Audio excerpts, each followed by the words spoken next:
Hello, my name is Britton Dedmon, and today we will be going over features of sinusoidal functions. First, let's go over some important definitions. So a periodic function is what we will be using to solve for the midline, amplitude, and period.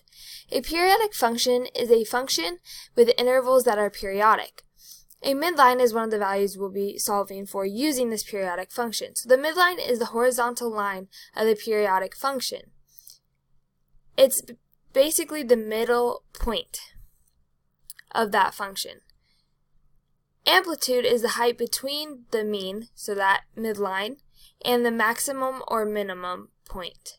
And a period is one point next to the matching point. So it's basically one interval, one full interval, and it has to, the 2 points match. Okay, so now let's look at the graph. Here's an example. So using this graph, we are going to find the midline. So when we look at this, the two extremes are at -1 and 1. So when we do 1 plus -1 divided by 2 for our 2 points, we get 0.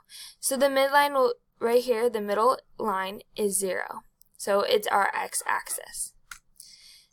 Now to find amplitude.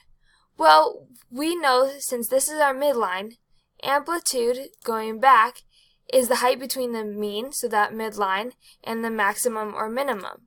So between the mean, so the midline, and the maximum or minimum is one distance away. So this is one distance away, and this is one distance away. So our amplitude is 1.